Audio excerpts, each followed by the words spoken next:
పోయిన వారం ఆదివారం రోజున ఆరాధన ముగించుకొని పెద్ద మందిరానికి వెళ్తాను నేను వేగంగా. అక్కడ 7 గంటల స్తుతి ఆరాధన సంవత్సరానికి ఒకసారి పెడతారు అక్టోబర్ నెలలో. వర్గీస్ గారు ఆత్మీయ నాయకుడు. ఎంతండి? ఎన్ని గంటలు? 7 గంటలు. చెప్పండి. 7 గంటలు అన్నది ఎంత అయిందో తెలుసా? 8 గంటల 40 సెకండ్లు 40 నిమిషాలు అయిందంట. 2:30కు ముగించబడింది, 7:30కి స్టార్ట్ అయింది. మనకి 2 గంటలు 11:30 నుంచి 1:30 కంటేనే రావడానికి కొంచెం కొన్ని ఏమవుతున్నాయి, కొన్ని పరిస్థితులు ఏమవుతున్నాయి అనుకూలించగా మనకి సమయం. మరి నాకు ఆలోచన కలిగింది, ఒకసారి నేను కూడా ఇలాగ పెడితే బాగుంటుంది కదా అని. కానీ మరి ఏమంటారు, ఇదే ఎలా ఉంటే మరి దానికి ఎలా వస్తారనేది నాకు ఒక ప్రశ్న నా మధ్యలో ఒక ఆలోచన వచ్చింది. సరే, దాని గురించి పక్కన పెడదాం. అసలు విషయం ఏంటంటే, మాస్టర్ గారు అన్నారు, మీ ఆరాధన, మా అయ్యగారు, మా పెద్దయ్య గారు, మా ఆత్మీయ నాయకులు అన్నారు, మీ ఆరాధన ముగించుకొని లాస్ట్లో అయినా రండి, మీరు పాలు పొందులు పొందండి లోకల్లో ఉన్న సేవకులందరూ అని చెప్పారు. సరే అని అలాగని చెప్పి మన ఆరాధన 1 గంటకి ముగించాలా? నేను కరెక్ట్గా 1:30కే ముగించాను. 1:30కి ముగించిన తర్వాత చూశాను, వాట్సాప్లో లైవ్ చూశాను. అప్పుడే వివేక్ గారు వాక్యాన్ని మొదలుపెట్టారు. వివేక్ గారు ఈయన మొదలు పెట్టారు కాబట్టి ఈయన అరగంట కనీసం ఒక 30 గంట అయినా చెప్తాడు కాబట్టి 15 గంటలు వెళ్ళిపోదాం అని చెప్పి వేగంగా వెళ్ళిపోతున్నాను బండి మీద. మనకు ఆల్రెడీ వర్షం పడింది అప్పటికి కూడా. వెళ్తుంటే అక్కడంటే ఫుడ్ జంక్షన్ దగ్గర, అక్కడ స్పీడ్ బ్రేకర్ దగ్గర పక్కన గొయ్యి ఉంది. నేనేం చేశాను, గబగబా ఆ గోతులోకి దించేశాను బండి. ఒక్కసారి ఆ గోతులోకి పడి బండి హ్యాండిల్ తిరిగిపోయి పడిపోయేవాడిని. దేవుడు తన కాపుదల ద్వారాగా తన హస్తాన్ని అడ్డుపెట్టి తను కాపాడాడు. చిన్నగా కాలుకి ఒక చిన్న గాయం మాత్రం చిన్నగా కాలుకి గీసుకుంది, అది మాత్రం జరిగింది. ఇంకోటి చెప్పనా, అసలే నాకు షుగరు. అదే కనుక పెద్ద దెబ్బ తగ్గితే తొందరగా తగ్గదు. కానీ దేవుడు తన హస్తం అడ్డుపెట్టి నన్ను పడిపోకుండా కాపాడి. హల్లెలూయా, హల్లెలూయా. చాలా, ఎందుకంటే సౌండ్ తక్కువ. కాబట్టి మనం ఒకటి చేయాలి ఎప్పుడు కూడా. మీకు అదే పదే చెప్పే మాట ఒకటే, ఏమిటో తెలుసా? ఒకటే చెప్తాను, వినండి. ఒకటే చెప్తాను, ఎప్పుడు కూడా ఉదయకాలం యొక్క ప్రార్థన ప్రతి వారు కూడా అలవాటు చేసుకోండి. మర్చిపోయాను, వచ్చే వారం గుర్తుపెట్టుకోండి అందరూ. వచ్చే వారం 5 గంటల నుంచి 7 గంటల వరకు ఒక వారం, రేపు సోమవారం నుంచి 7 రోజులు ఎప్పటికైతే సోమ, మంగళ, బుధ, గురు, శుక్ర, శని, ఆది, మళ్ళీ ఆదివారానికి 7 రోజులు 5 గంటల నుంచి 7 గంటల వరకు ఇక్కడ ఉదయకాల ప్రార్థన పెడుతున్నాను. అందరూ కూడా ఖచ్చితంగా మీరందరూ కూడా ఏం చేయాలి, రావాలి. వస్తారా? రారా? వస్తానన్నందరూ దేవుని స్తోత్రం చెప్పండి. ఉదయకాల ప్రార్థన ఒక వారం రోజులు పెడుతున్నాం. మొదటిగా మీ ఆసక్తిని బట్టి మీరు ఇంకా వస్తారంటే తర్వాత ఇంకా కూడా దానిని కొనసాగిస్తారు. ఎందుకంటే దావీదు వలె ఉదయకాలం దేవుని సన్నిధిలో మనం ఏం చేయాలంట, మన స్వరము మొదటగా ఎవరికి వినిపించాలంటే దేవునికి వినిపించడం కాక ఎవరికి వినిపించాలి మన స్వరం? అందుకనే ప్రార్థన చేద్దాం ఉదయకాలంలో. అలాగే ప్రార్థన ఉంటుంది, ఆరాధన ఉంటుంది, అలాగే చిన్న వాక్యం కూడా ఉంటుంది. 7 గంటల కల్లా మమ్మల్ని పంపించేస్తాను. కాబట్టి ఈ 7 రోజులు కూడా ఉదయకాలంలో ప్రభు సన్నిధిలో కూర్చోండి. హల్లెలూయా. అలా కూర్చోవడం వల్ల ఏమవుతుంది, ఎందుకు అలా పెట్టాలో తెలుసా? అలా 7 రోజులు మీరు చేస్తే మీకు అదే అలవాటు అయిపోతుంది. ఏమవుతుంది, కొంతమంది అయితే ఎదర చర్చి ఇక్కడ అయితే 40 రోజులు 30 రోజులు కూడా వెళ్తారు ఉదయకాలం. కానీ మనం ఎన్ని రోజులు మనం పెట్టాం? 7 రోజులే. 7 రోజులు మీరు రండి, తర్వాత మీళ్ళ దగ్గర అదే మీకు ఏమవుతుంది, అలవాటు అయిపోయింది. మొదటిగా మన సమయము మొదటిగా ఎక్కడ గడపాలంటే దేవుని దగ్గర గడిపే బయటికి రావాలి. హల్లెలూయా. మన మాట, మన సమయము మొదటిగా దేవుని దగ్గర గడిపితేనే ఆ తర్వాత మనకి ఎక్కడికి వెళ్ళినా జయం. హల్లెలూయా. నువ్వు ఎక్కడికి వెళ్ళినా ఏం చేసినా దావీదుకి అంత గొప్ప జయము. ఒక మాట చెప్పండి, దావీదు ఎక్కడైనా ఓడిపోయాడా? యుద్ధాల్లో ఏ యుద్ధంలోనైనా ఎక్కడైనా ఓడిపోయాడా? ఎందుకు ఓడిపోవాలా? దావీదుకి ఏముంది? ఉదయకాల ప్రార్థన జీవితం ఉంది. హల్లెలూయా. ఉదయకాల ప్రార్థన జీవితం ఎవరు కలిగి ఉంటే వారి జీవితాల్లో ఓటమి అనేది దేవుడు ఎన్నడూ కూడా వారికి ఇవ్వడు. హల్లెలూయా. ఎప్పుడు వారి జీవితాల్లో చెప్పండి విజయమే దేవుడు ఇస్తాడు. కాబట్టి ఎప్పుడు కూడా ఒక మాట గుర్తుపెట్టుకోండి, ఉదయకాలమున గొప్ప గొప్ప వారందరూ కూడా ఉదయకాలం లేచే అనుభవం కలిగిన వారే గుర్తుపెట్టుకోవాలి. రాత్రి నువ్వు ఎంత లేటుగా పడుకుంటావు అనేది అనవసరం. నువ్వు ఉదయకాలం లేచావా లేదనేది ప్రాముఖ్యం. హల్లెలూయా. చూడండి, పల్లెటూరులో చూడండి, చక్కగా వాళ్ళు రాత్రి 8కి 9గా పడుకుని పోతాడు, ఉదయకాలం 4కి లేచి వెళ్ళిపోతాడు. అవునా కదా? మనం మాత్రం ఫోన్లు చూసుకొని రాత్రి 12, 1 గంటల దాకా చూసి ఉదయకాలం 8, 9కి లేకపోతాం. సైలెంట్ అయిపోయారు కాబట్టి దేవునికి స్తోత్రం. హల్లెలూయా. ఈ మనసు మారును గాక. ఏ మనసు మారాలి? లేటుగా పడుకునే మనసు, లేటుగా పడుకునే మనసు, లేటుగా తొందరగా పడుకుంటే తొందరగా లేస్తావు, లేటుగా పడుకుంటేనంట వాళ్ళకి తలనొప్పి వస్తుందంట. గుర్తుపెట్టుకోండి, వాళ్ళకి మోషే చేతులు ఎత్తినప్పుడు అమాలేకీయులకు ఓటమి వచ్చేది. యెహోషువ యుద్ధం చేస్తున్నాడు ఇశ్రాయేలు ప్రజలతో కలిపి, అందరితో కలిసి. అతను చేతులు దించినప్పుడు అమాలేకీయులకు గెలుపు వచ్చేదంట. ఇప్పుడు ఎంతసేపు అయినా ఎవరైనా చేతులు ఉంచగలరా? అంటే మీరు ఉంచగలరా? రోజంతా చేతులు ఎత్తి ఉంచగలరా? ఎవరి వల్ల అయితే రోజంతా చేతులు ఎత్తడం? ఎవరి వల్ల కాదు కదా. చేతులు నెప్పొట్టి అలా దించినప్పుడు చూడండి, దించినప్పుడు అంట ఓడిపోయేవాళ్ళంట, ఓటమి దిశగా వెళ్ళేవాళ్ళంట. ఇది మోషే వచ్చి, అయ్యా రండయ్యా, నీ చేతులు దించితే ప్రజలు ఓడిపోతున్నారు, మనం ఓడిపోతున్నామని మోషే ఎక్కడ ఎవరిని పిలవలా. మీరు గమనించవలసిన విషయం ఏంటంటే అది గ్రహించిన ఒక ఇద్దరు ఏమండి, అహరోను ఊరు గ్రహించారు ఏం జరుగుతుంది అక్కడ.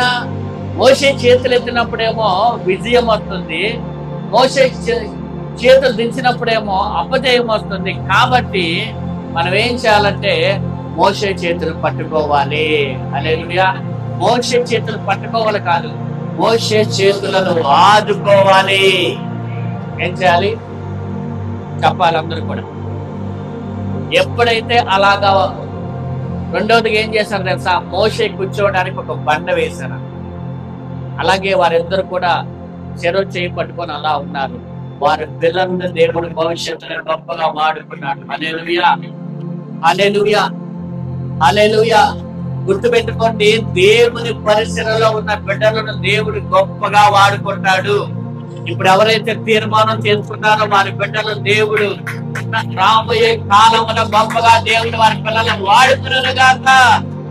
హల్లెలూయా, హల్లెలూయా. కాబట్టి ఆలోచన చేయాలి. టైం అయిపోయింది, ఇక్కడే ఎక్కువ సమయం అయిపోయింది ఈరోజు. చూడండి, వాక్యంలోకి వెళ్దాం. ఏ వాక్యం? మనం మూలవాక్యం ఏంటి? పోయిన వారం చదువుకున్న మూలవాక్యం ఏంటమ్మా? మళ్ళా చెప్పండి, చెప్పండి. పోయిన వారం ఏం చెప్పా? మూలవాక్యం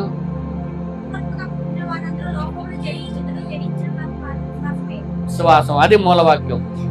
మర్చిపోతే ఎలాగా? హల్లెలూయా. గట్టిగా దేవుని స్తోత్రం చెప్పండి.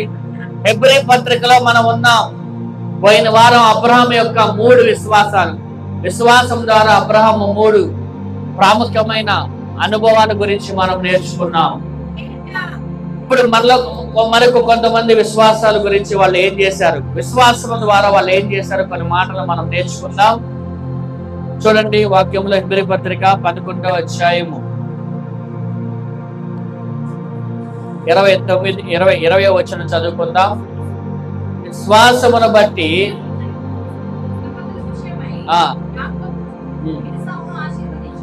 ఆశీర్వదించాను. విశ్వాసమును బట్టి యాకోబు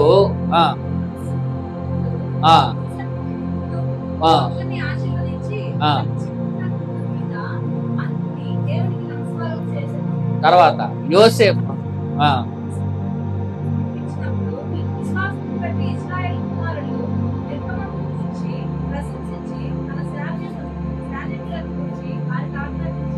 చూడండి, ఇక్కడ ముగ్గురు విశ్వాసముల గురించి మనం నేర్చుకుంటే, ఒకరేమో ఇస్సాకు, ఒకరేమో యాకోబు, ఒకరేమో యోసేపు. ఏంటి ఈ ముగ్గురు యొక్క విశ్వాసాలు? ఈ ముగ్గురు యొక్క విశ్వాసాలు, ఒకరేమో ఏం చేశారు, విశ్వాసం ద్వారా వీళ్ళు ముగ్గురు ఏం చేశారు?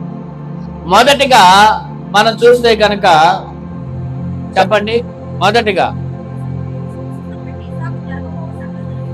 చూడండి, ఇస్సాకు యొక్క జీవితము విశ్వాసమును బట్టి తను ముందుగానే తన చనిపోయే దినము తనకు ముందుగానే తెలిసిపోయింది. అందుకే నేను చనిపోతున్నాను అని చెప్పి ఆదికాండం 27వ అధ్యాయంలో మనకు అర్థమవుతుంది. అవన్నీ చదివితే తను చనిపోతున్న సందర్భంగా ముందుగానే చెప్పి తన యొక్క ఏశావు పెద్ద కుమారుడు, అయ్యా నువ్వు వెళ్ళి నా కొరకు వెళ్ళి వేటాడే ఒక జంతువుని తీసుకురా, నాకు భోజనం పెట్టు, తినిన తర్వాత కడుపారా తినిన తర్వాత మనసారా నిన్ను నేను ఆశీర్వదిస్తా అని చెప్పేసి చెప్తాడు. హల్లెలూయా. చూడండి, విశ్వాసము ద్వారా తనకు ముందుగా జరగబోయే మరణాన్ని కూడా ఎవరు తెలుసుకోగలిగాడంట? చూడండి, కొంతమందికి దేవుడు విశ్వాసం ద్వారా వారి మరణ కాలాన్ని కూడా ముందుగానే దేవుడు బయలుపరుస్తాడు. దేవునికి మహిమ కలుగును గాక. హల్లెలూయా.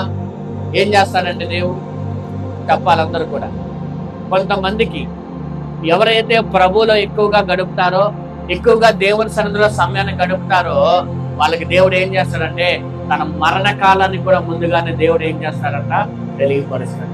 ఎలీషా కూడా మనం అదే చూస్తున్నాం.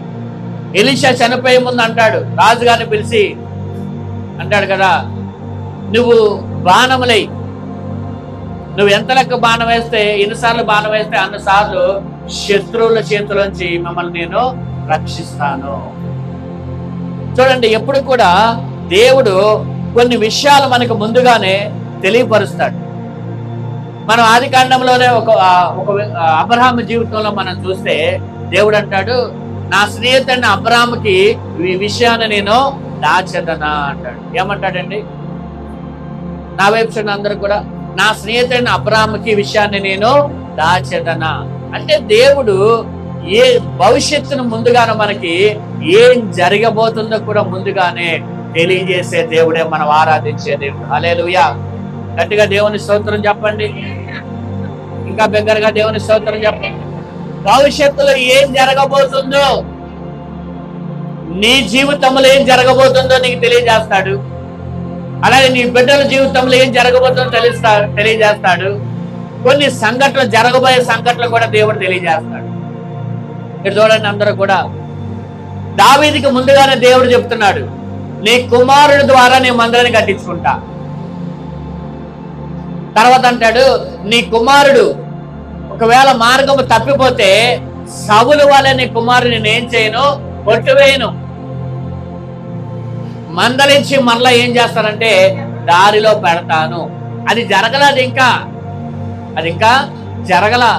కానీ దేవుడు ఏమంటున్నాడు, ముందుగానే జరగబోయేది కూడా ముందుగానే దావీదుకు ముందుగానే చెప్పేస్తున్నాడు. హల్లెలూయా.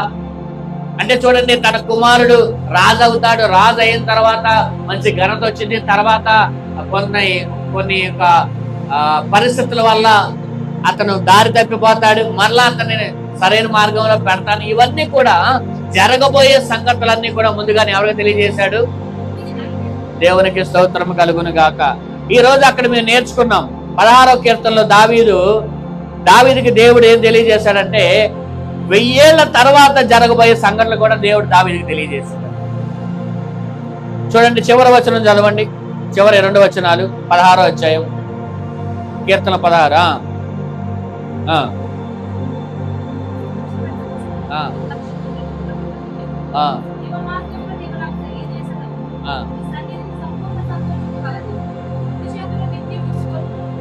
చూడండి, ఇది ఎవరి గురించి ప్రవచించాడు? ఇది జరిగిపోయింది కాదు. దావీదు మాట్లాడుతున్న మాటలు ఇవి జరిగిపోయాయి కాదు.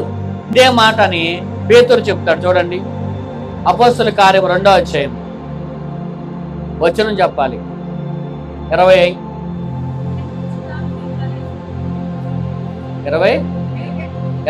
వచనం చూడండి. 2:25.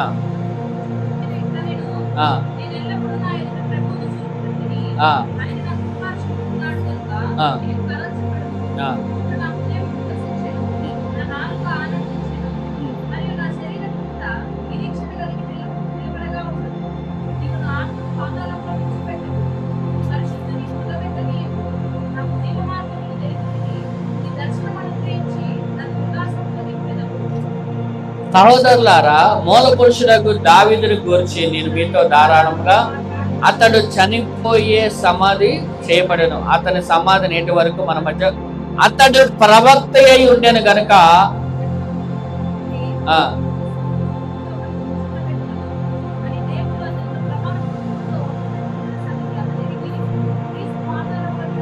చూడండి, క్రీస్తు పాతాళములో విడవబడలేదనియో ఆయన శరీరము కుళ్ళిపోలేదనియో దావీదు ముందుగా తెలుసుకొని ఆయన పునరుద్ధానం గురించి చెప్పారు. ఎప్పుడు తెలుసుకున్నాడు? ముందుగా. అందరు తలపై కట్టండి, దేవునికి స్తోత్రం చెప్పండి. అందరూ కూడా యేసు ప్రభు అప్పుడు ఎక్కడున్నాడండి? దావీదు ఆ 16వ కీర్తన మాట్లాడేటప్పుడు, ఆ కీర్తన పాడేటప్పుడు యేసు ప్రభు అసలు ఎక్కడున్నాడు? యేసు ప్రభు తర్వాత ఎప్పుడుకో 1000 సంవత్సరాల తర్వాత పుడతాడు. ఆయన పుట్టిన తర్వాత ఆయన జీవితం యొక్క మరణ పునరుద్ధానాల గురించి దావీదు ఇక్కడ ప్రవచిస్తూ ఉన్నాడు. గట్టిగా దేవుని స్తోత్రం చెప్తాం. హల్లెలూయా. చూడండి, ఆయన శరీరము కుళ్ళిపోలేదనియో దావీదు ముందుగా తెలుసుకొని. ఎలా తెలుసుకున్నాడు దావీదు? అమ్మ అందరు తల్లపై కట్టండి. ఎలా తెలుసుకున్నాడు దావీదు? యేసు ప్రభు పునరుద్ధానం దావీదుకి ఎలా తెలిసింది? ఎక్కడ దావీదు, ఎక్కడ యేసు ప్రభు వారు? యేసు ప్రభు యొక్క పునరుద్ధానము దావీదు తెలుసుకొని ఉన్నాడంట. ఇది ఎలా జరిగిందండి? పునరుద్ధానము తెలుసుకొని ఆయన పునరుద్ధానం గురించి చెప్పాడంట. అలా చెప్పి చూడండి, పేతురు చూడండి 16వ కీర్తనలో దావీదు మాట్లాడిన మాటలు పేతురు ఎలా చెప్పగలిగాడు? ఇక్కడ పేతురు ఎలా చెప్పగలిగాడు? ఇక్కడ నా వైపు చూడండి. పేతురు ఏమైనా చదువుకున్నాడా? పేతురికి ఎలా తెలుసు? వాళ్ళు దేవుని యొక్క అభిషేకము, దేవుని ఆత్మ మేడగదిలో వారు పరిశుద్ధాత్మ పొందుకున్నారు కాబట్టి వారిలోంచి లెగిసి ఇక్కడ ఇప్పుడు మాట్లాడే మాటలన్నీ ఏంటో తెలుసా? పేతురు ప్రసంగం చేస్తున్నాడు. అక్కడ మొట్టమొదటి వర్తమానము, మొట్టమొదటి ప్రసంగం అది. మొట్టమొదటిగా పేతురు వారిలోంచి లేచి అక్కడున్న ప్రజలతో మాట్లాడుతూ ఉన్నాడు. ఏమని మాట్లాడుతూ ఉన్నాడంటే, యేసుక్రీస్తు గురించి వారికి ఒక సరైన అవగాహన లేదు. ఈనాడు చాలా మంది కూడా యేసుక్రీస్తు గురించి ఒక సరైన అవగాహన ఉండట్లా. అందుకే వారు ఏం చేశారంటే యేసు ప్రభుని సిలువ వేశారు. అమ్మా ఇటు చూడండి, నావి ఏం చేశారు? సిలువ వేశారు ఆనాటి యొక్క యూదులు. అందుకే అంటున్నాడు, వీళ్ళకి ఎవరి గురించి చెప్తాడు తెలుసా? ఇశ్రాయేలు ప్రజలకి దావీదు బాగా తెలుసు. దావీదు తెలియని వాళ్ళు ఉంటారా ఎవరైనా? కాబట్టి దావీదు దగ్గర నుంచి ఆ దావీదు మాట్లాడిన ప్రవచనం, యేసుక్రీస్తు గురించి మాట్లాడిన ఆ ప్రవచనాన్ని ఎత్తి ప్రసంగంలో మాట్లాడుతున్నాడు ఇక్కడ పేతురు. ఆనాడు మన మూల పురుషుడగు దావీదు ఆనాడు ఇదిగో ఈ యేసు ప్రభు గురించి ప్రవచించాడు. ఇదిగో ఈయన ప్రభు అని, ఈయన పునరుద్ధానుడైన యేసయ్యని అని చెప్పి ముందుగానే ప్రవచించిన ఆ ప్రవచనాన్ని అక్కడ ప్రజలతో మాట్లాడుతూ ఉన్నాడు. దేవునికి స్తోత్రం చెప్పండి. ఆ ప్రవచనం మాట్లాడి యేసుక్రీస్తు గురించి ఒక స్పష్టమైన అవగాహన అనేది వాళ్ళకి ఇచ్చాడు అక్కడ. అందుకే అక్కడ ఆ రోజు ఎంతమంది మారారు తెలుసా? చెప్పండి, చెప్పాలి. 3000 మంది రక్షణ పొందుకోవడానికి కారణం ఏంటో తెలుసా? యేసు ప్రభు గురించి ఒక స్పష్టమైన ఒక అవగాహన తీసుకొచ్చాడు యేసు పేతురు అక్కడ. చూడండి, అంటే దేవుడు ఏం చేస్తాడో తెలుసా, జరగబోయే కూడా ముందుగానే బయలుపరుస్తాడు. హల్లెలూయా.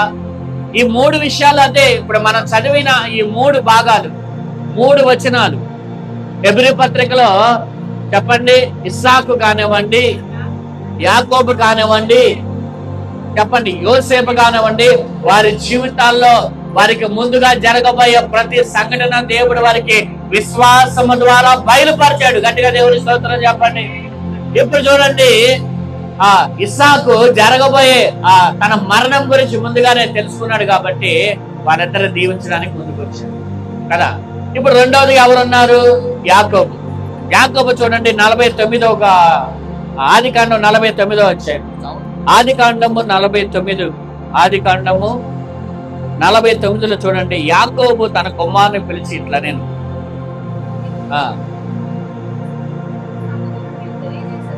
చూడండి ఎప్పుడు సంగతులు అంట అమ్మా చెప్పండి, ఏ సంగతులు? అంత్య దినములలో జరగబోయే సంఘటనలు నీకు ముందుగా తెలియజేసేదను.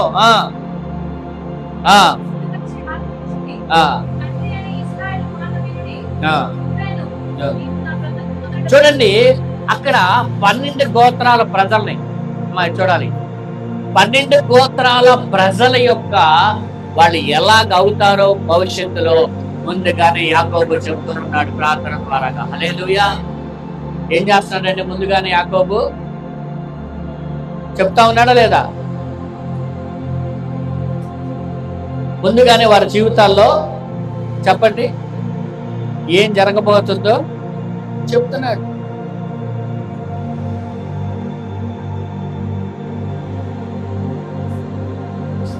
యోసేపు ఇద్దరు, యాకోబు యోసేపు ఇద్దరు కూడా వారి యాకోబు నమ్మకం ఎలా ఉంటుందంటే తన జీవితం యొక్క చివరి దశలో వాళ్ళకి ఎలాగ అవుతారో వాళ్ళకి ముందుగానే అన్ని కూడా ప్రార్థన చేసి వారు ఎలా మారుతారో కూడా ముందుగానే మనకి చెప్తూ ఉన్నాడంట. హల్లెలూయా. చూడండి, చాలా జాగ్రత్తగా మనం గమనిస్తే వాళ్ళు ఎలాగవుతారు. యోసేపు ఏమో ఫలించని కొమ్మ అవుతాడని అక్కడ మనం చూస్తే గనక అన్ని ఎవరెవరు ఏ రీతిగా వాళ్ళు మారబోతున్నారో వారి భవిష్యత్తు ఎవరికి ఎలా ఉండబోతుంది కానీ ముందుగానే యాకోబు మాట్లాడుతున్నాడు. దేవునికి మహిమ కలుగును గాక.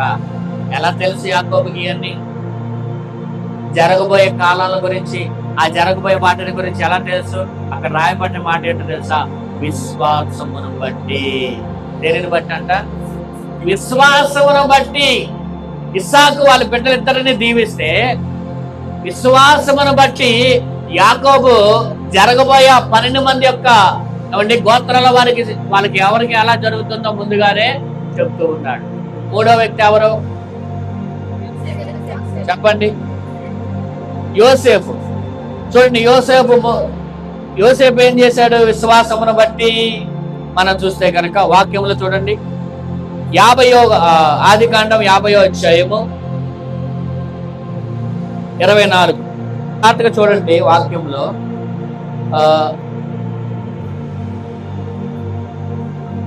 నేను చనిపోచున్నాను ఏమంటున్నాడు?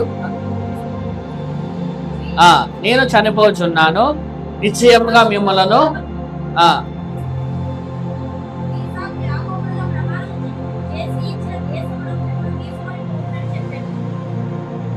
మరియు యోసేపు దేవుడు నిశ్చయంగా మిమ్మలను చూడవచ్చును.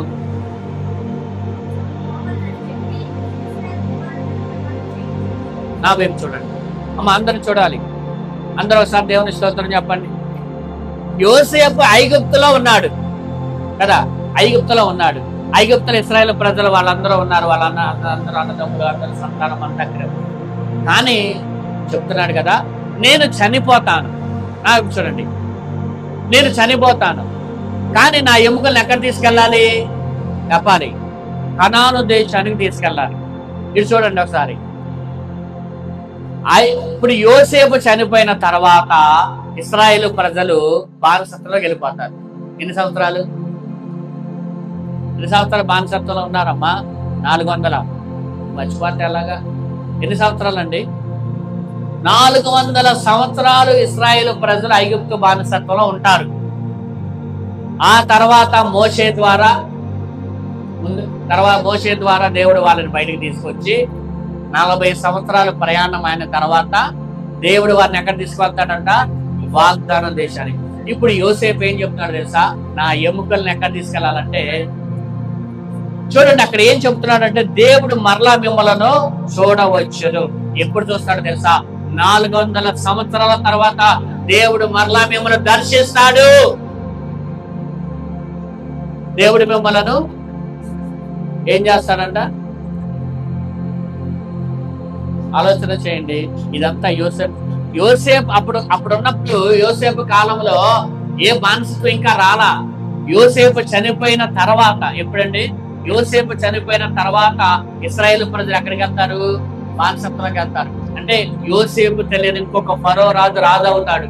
ఆ రాజు అయిన తర్వాత వీళ్ళందరూ బానిసత్వంలోకి వెళ్తారు. వీళ్ళందరూ 400 సంవత్సరాలు హింసించబడతారు. తర్వాత మోషే ద్వారా వారు బయటకు వస్తారు. 40 సంవత్సరాల తర్వాత వాగ్దాన దేశంలోకి వెళ్తారు.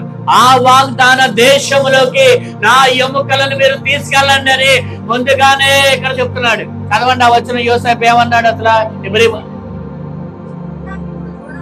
ఇక్కడ కాదు, హెబ్రీ పత్రిక 11 అక్కడ 11లో యోసేపు ఏమన్నాడు?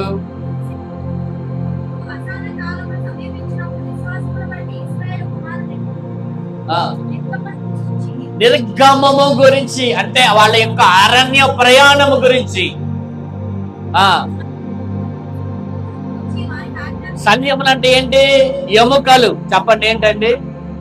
చెప్పాలందరూ కూడా. ఎముకల గురించి ఎక్కడ తీసుకెళ్లాలంట? విశ్వాసమును బట్టి. ఆలోచన చేశారా? అంటే దేవుడు యోసేపుకి ఏం చూపించాడు? ఏం తెలియజేశాడు విశ్వాసం ద్వారా అంటే?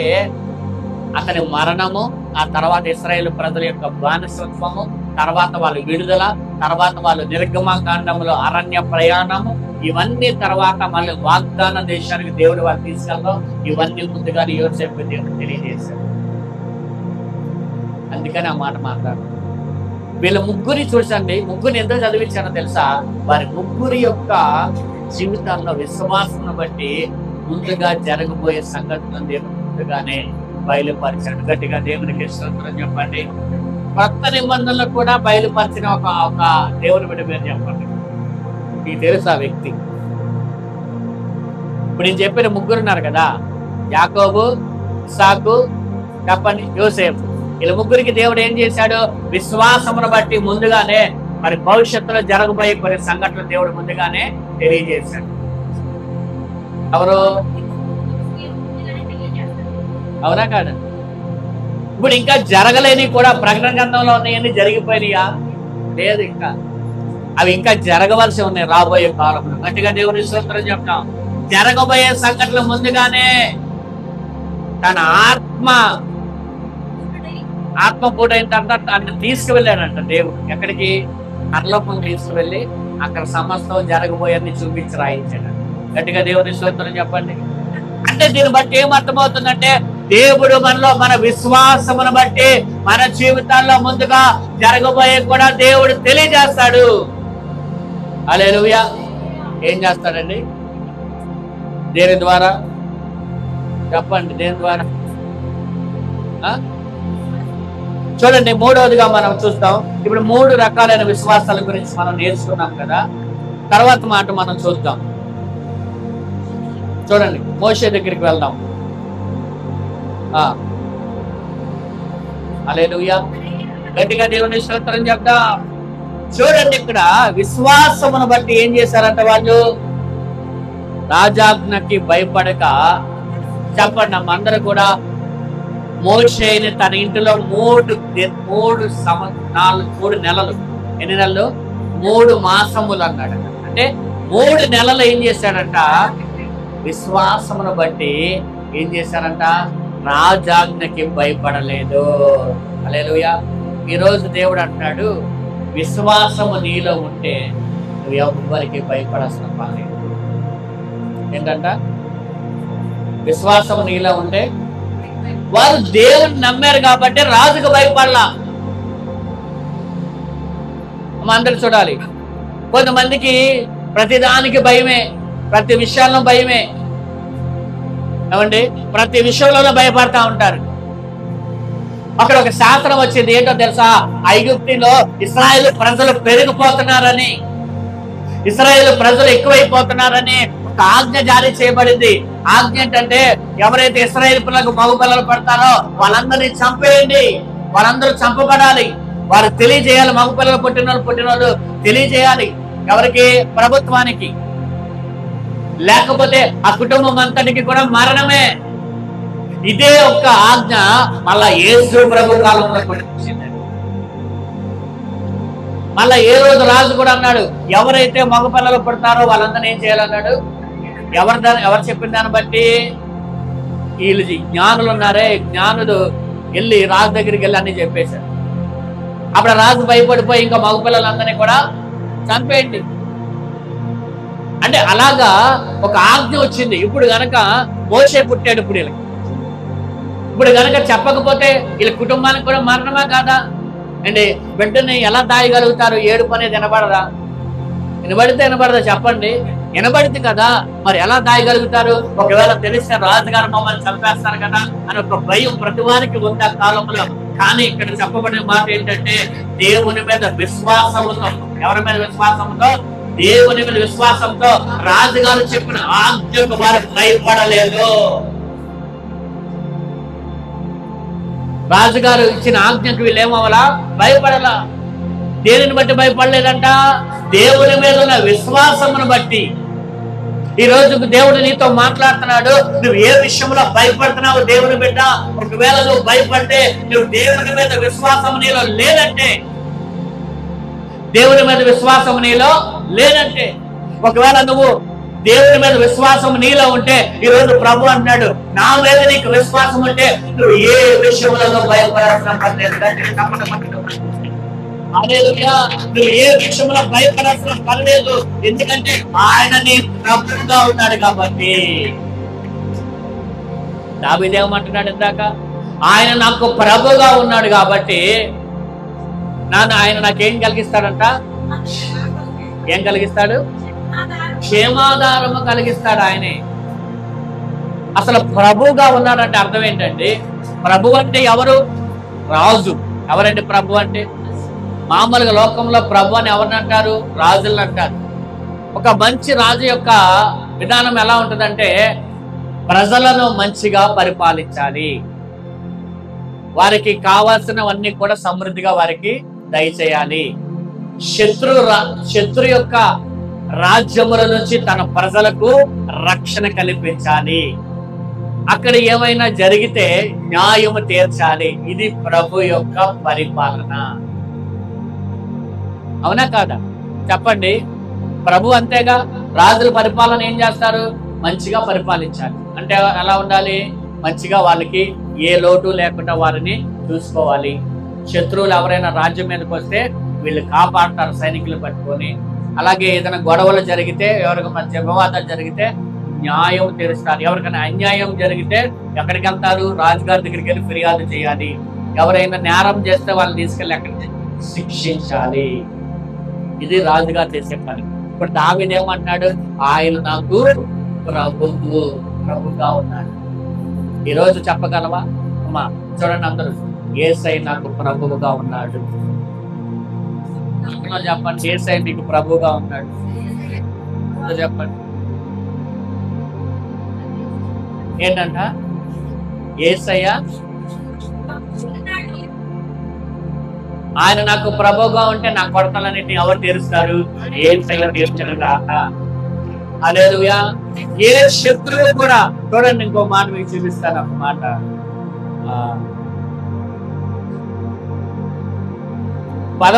ఎబ్రీ పత్రిక 13:6 చదవండి.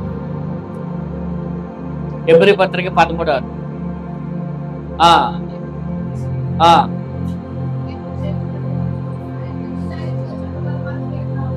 నిన్ను విడువను, ఏమాత్రం విడువను, నిన్ను ఎన్నడను ఎడబాయను అని ఆయనే చెప్పాను కదా. కాబట్టి ప్రభు నాకు సహాయం. హల్లెలూయా. అమ్మ అందరూ చూడండి, నిన్ను విడువని ఎడబాయని దేవుడు నేనే అని చెప్తున్నాడు యేసయ్య. హల్లెలూయా. ఎవరైనా నిన్ను విడిచి వెళ్ళిపోవచ్చేమో సందర్భాన్ని బట్టి. ఎవరైనా విడిచిపోవచ్చేమో పరిస్థితిని బట్టి, కానీ నిన్ను విడువని నేను ఎడబాయను అన్నాడు. హల్లెలూయా. ఏమన్నాడు సార్? నిన్ను అసలు నేను విడిచిపెట్టను, నీకు నేను దూరంగా వెళ్ళను. ఎడబాయనంటే అర్థం ఏంటి చెప్పండి? ఎంతో మంది ఎన్నో పరిస్థితులు బట్టి ఎంతో మంది మనకి దగ్గర అవుతారు, దూరం అవుతా ఉంటారు. ఎంతో మంది మనకి ఏం చేస్తారంటే నీకు నేను అండగా ఉంటా, తోడుగా ఉంటాను, వాగ్దానాలు చేస్తాను, కానీ ఆ వాగ్దానాల్లో వారు నిలబెట్టుకోరు. కానీ యేసయ్య చెప్తున్నాడు ఈరోజు ప్రభుత్వం ప్రేమ సువార్తన ప్రార్థనా సంఘం దేవుని బిడ్డలారా, దేవుడు మీతో మాట్లాడుతున్నాడు. ఆయన నిన్ను విడువని ఎడబాయని ఎందుకు మాట్లాడుతున్నాడు చెప్పండి. హల్లెలూయా. నీకు కష్టం వచ్చినా, నష్టం వచ్చినా, నీకు దుఃఖం వచ్చినా, ఏ పరిస్థితులైనా, ఏ మనుషులు నిన్ను విడిచిపోతాడేమో కానీ నా యేసయ్య నిన్ను అనాథులుగా విడిచిపెట్టడు. ఆయన వాగ్దానం చేశాడు, నిన్ను విడువని ఎడబాయని దేవుడు. హల్లెలూయా. నేను విడువని అంటున్నాడు ఆయన, నేను ఎడబాయను అంటున్నాడు ఆయన. అందుకే అన్నాడు కదా, నేను విడువని ఎడబాయను అని ఆయనే చెప్పాను కదా. కాబట్టి ప్రభు నాకు సహాయకుడు. ఏంటంట? నేను భయపడను. దేవుని స్తోత్రం చెప్పండి. ఎవరు మనకి సహాయకుడు? ఎవరికి మనకి సహాయకుడు చెప్పండి? నాకు సహాయకుడు యేసయ్యే. చెప్పండి, నాకు సహాయకుడు.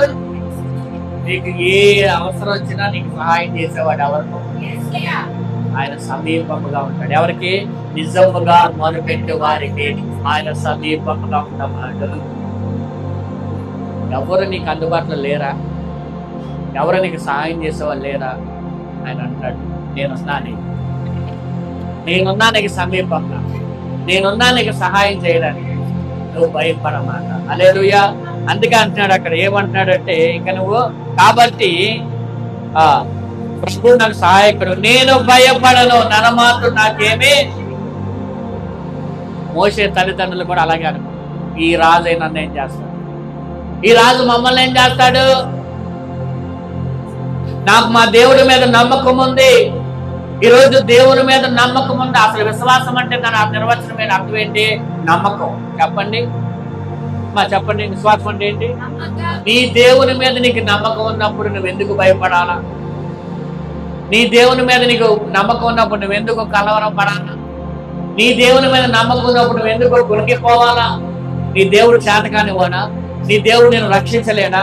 నీ దేవుడు నీకు సహాయం చేయలేడా? ఈరోజు ప్రభు అంటాడు, ఆయన నీకు సహాయం చేయగలిగిన వాడు, ఆయన నిన్ను విడువని ఎడబాయని వాడు, ఆయన మొరపెట్టే వారికి, నిజంగా మొరపెట్టే వారికి ఆయన సమీపముగా ఉన్నవాడు. హల్లెలూయా. నిజమండి. మనకి ఎవరు ఉంటారో ఉండరో తెలియదు. మనుషులు ఈ రోజు ఉన్నవాళ్ళు రేపు ఉండరు. మనకి ఈ రోజు బాగా ప్రాణ స్నేహితుడిగా ఉన్నవాడు రేపు శత్రువు అయిపోయి అవ్వచ్చు పరిస్థితులు బట్టి. కానీ దేవుడు మాత్రం నీకు ఎప్పటికీ శత్రువు కాదు. నువ్వు యథార్థంగా బ్రతికినంత కాదు తన కృప నీకు దూరం అవ్వదంట. హల్లెలూయా. ఎంత ప్రేమగల దేవుడో తెలుసా మన దేవుడు? చెప్పండి, ఎంత ప్రేమగల దేవుడు అంటే ఆయన అపారమైన ప్రేమ మనమే చూపించబట్టే చచ్చిన వారమైన మనల్ని ఆయన అపారంగా మనల్ని ప్రేమించాడంట. యేసయ్య ఎలా ప్రేమించాడంట? అపారమైన ప్రేమతో ప్రభు మనలను. తర్వాతగా మనం చూడండి,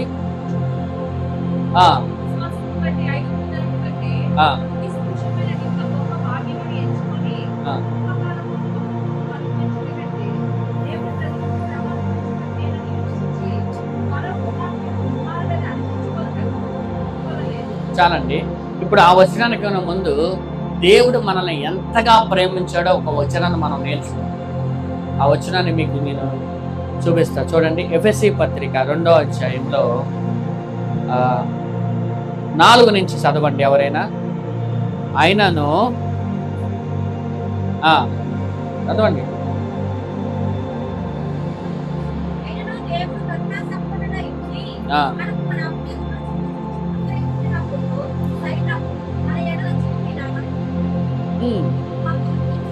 చూడండి మనం ఎలా ఉన్నాం. మా అందరు చెప్పండి, గతంలో మనందరం ఎలా ఉంటే చచ్చిన వారమై ఉన్నాం, అవునా కదా? మనందరం కూడా చచ్చిన వారమై ఉన్నామంట. చూడండి, ఆయనను దేవుడు కరుణా సంపన్నుడై ఉండి మనము చచ్చిన వారమై ఉండి చూడండి, ఇప్పుడు మీకు ఎవరైనా ప్రవర్తన నచ్చకపోతే, ఎవరైనా మీకు నచ్చలేదంటే, వాళ్ళ మాట తీరు కానీ వారి ప్రవర్తన నచ్చలేదంటే మీరు వాళ్ళతో మాట్లాడతారా? చెప్పండి, మాట్లాడతారా? కానీ యేసయ్య మనం చచ్చిన వారమై ఉన్నప్పుడు కూడా ఏమండి ఆయన కరుణా సంపన్నుడు గల దేవుడై ఉంది. హల్లెలూయా. ఆయన కరుణా సంపన్నుడైన దేవుడు గనక చూడండి అమ్మా, మనం చచ్చిన వారం అని తెలిసినా కూడా ఏమండి తన ఏం చూపించాడంట మన మీద? చెప్పండి, ఏ ప్రేమ అండి అది? మామూలు ప్రేమ కాదు. మన మీద దేవుడు చూపించిన ప్రేమ అపారమైన ప్రేమ. ఏ ప్రేమ చూపించాడంట? అపారమైన ప్రేమ చూపించి ఆ ప్రేమ చేత మనలను క్రీస్తులో కూడా బ్రతికించాడు. చప్పలు కొట్టండి ప్రభువుకి గట్టిగా. ఏ ప్రేమ చూపించాడంట? మహాప్రేమ. మహాప్రేమ చూపించి క్రీస్తుతో కూడా మనలను బ్రతికించాడంట. కృప చేత ఆయన మనలను రక్షించాడు. దేని చేత రక్షించాడు? మనం మీరేదో బాగా అన్ని యోగ్యతలు కలిగిన వారనా, లేదా మీకు అర్హత ఉందనా? మనం ఎవరు అంట? చెప్పండి, చచ్చినవా. చూడండి, ఇప్పుడు ఎవరైనా బాగా మంచిగా నేను వెళ్ళి ఇప్పుడు ఎవరి దగ్గర పక్కన కూర్చోాలనుకోండి, బాగా మురిగ్గా స్నానం చేయడం పక్కన కూర్చుంటానా? ఇప్పుడు ఈ దగ్గర వాళ్ళ దగ్గర కూర్చోాలనుకోండి, బాగా ఎక్కువగా మంచి బట్టలు వేసుకొని నీట్గా సెంటు కొట్టుకొని ఫాల్స్ సెంటు కొట్టుకొని పక్కన వాళ్ళు కూర్చున్నారో వాళ్ళ దగ్గరికి వెళ్ళి కూర్చుంటారు, అవునా కాదా? కానీ ఇక్కడ చూడండి, దేవుడు చచ్చిన వారి దగ్గర ఏం వాడుతుంది? వార్త ఏమండి, అవునా కాదు? చచ్చిన వారిగా ఉన్న మనలను దేవుడు అంట కరుణా సంపన్నుడు గల దేవుడు కాబట్టి ఆయన మహాప్రేమతో, మామూలు ప్రేమ కాదు. మీరు ఎవరైనా నచ్చకపోతే ఇంకా వాళ్ళతో మాట్లాడతాం మానేసి బిగిసిపోతారు కూర్చొని లాగా, అవునా? ఏం చేస్తారు? బిగిసిపోతారు ఇలాగా. కానీ దేవుడు ఏమండి మహాప్రేమ చేత మనల్ని ఏం చేశాడంట? క్రీస్తుతో కూడా చూడండి దేవునికి తర్వాత ఏం చేశాడు? తర్వాత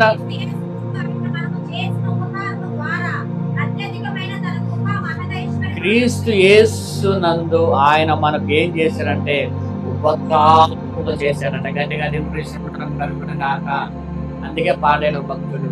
ఏం పాడాడండి? నీవు చేసిన ఉపకారములకు నేనేమి చెల్లింతును, నీవు చేసిన ఉపకారములకు నేనేమి చెల్లింతును, వేలాది దుష్టులనా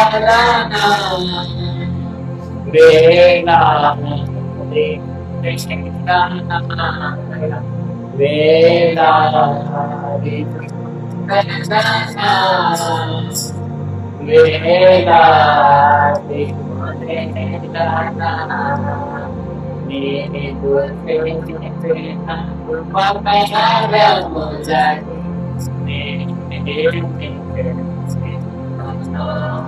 హల్లెలూయా. పాట పాడచ్చలే కానీ సమయం లేదా, అయిపోయింది. పాట పాడిద్దాం అనుకున్నా కానీ చూడండి, క్రీస్తు యేసునందు ఆయన మనకు చేసిన ఉపకారము ద్వారా అత్యధికమైన కృపా మహేశ్వర్యము రాబోయే యుగములలో మనకి కనపరుచును. క్రీస్తు యందు మనలను ఆయన కూడా లేపాడు. దేవునికి స్తుతించుకుంటారు. ఏంటది? ఇక్కడ మనకి ఉపకారం చేశాడు. రాబోయే కాలంలో ఆయన దగ్గర ఉండే గొప్ప ధన్యత దేవుడు మనకి ఇచ్చాడు. హల్లెలూయా. చూడండి, మహదైశ్వర్యము చొప్పు రాబోయే యుగములలో. ఎప్పుడంట? రాబోయే. దేవుని యొక్క ప్రేమ ఎంత గొప్పదో మనకి ఇక్కడ అర్థమవుతుందండి. అందుకే ఆయన నమ్మదగిన దేవుడు. యేసయ్య ఎవరండి? ఈరోజు ఒకే ఒక మాట చెప్తాను. ఇంకా మోషే గురించి ఇంక నేను చెప్పదలుచుకోలేదు, ఇంకా కిందకి వెళ్ళదలుచుకోలేదు, సమయం అయిపోయింది. ఒకటే ఒక మాట చెప్తున్నాను, నువ్వు దేవుడిని నమ్మితే కనుక భయపడు. ఏమంటున్నాడు దేవుడు ఈరోజు? నువ్వు దేవుడిని నమ్మితే గనక, ఎందుకంటే ఆయన నమ్మితే ఆయన సమస్తము చేయగలిగిన దేవుడు. హల్లెలూయా. ఎవరి మీద ఉండాలి విశ్వాసం నీకు? చెప్పండి, ఎవరి మీద ఉండాలి విశ్వాసం? దేవుని మీద నీకు విశ్వాసం ఉంటే ఈరోజు నువ్వు భయపడమాక. దేవుని మీద విశ్వాసం ఉంటే ఈరోజు నువ్వు కృంగిపోమాక. దేవుని మీద విశ్వాసం ఉంటే ఈరోజు నువ్వేమవకూడదు? చెప్పండి, కలవరపడకూడదు. వాక్యం ఏముంది? విశ్వసించిన వారు కలవరపడదు. నమ్మితే నమ్మవానికి దేవుడు ఏం చేస్తాడంట? సమస్తము చేయగలిగిన దేవుడు యేసయ్య. వాళ్ళు యేసయ్య నమ్మారు కాబట్టి రాజాజ్ఞకు వారు భయపడలేదు. ఎవరు? మోషే తల్లిదండ్రులు. ఒకవేళ తెలిస్తే మా జీవితం ఏంటి, తెలిస్తే మా కుటుంబాన్ని రాజుగారు చంపేస్తాడు కదా అని ఆలోచన వారు చేయలేరు. కానీ వారి విశ్వాసమును బట్టి రాజాజ్ఞకి భయపడకుండా మోషేని 3 నెలలు వారు దాచారట. హల్లెలూయా. గుర్తుపెట్టుకోండి, ఈరోజు దేవుడు మాట్లాడు. నీకు విశ్వాసం ఉంటే నువ్వేమకూడదు, ఎందుకంటే దేవుడు నిన్ను విడువని ఎడబాయిన వాడు అని ఆయన చెప్తున్నాడు. ఆయన నీకు సహాయం చేయవాడు కాబట్టి నువ్వు భయపడమా. నీకు ఏ సహాయం కావాలి? ఎవరిని అడగాలి? చెప్పండి, దేవుడిని అడగండి, యేసయ్యని అడగండి. ఆయన దినకరం గారని ఒక గొప్ప దైవజనుడు ఉన్నాడు. ఆయనకి ఎన్ని లక్షలు అప్పు తెలుసా? 24 లక్షలు, 25 లక్షలు అప్పు.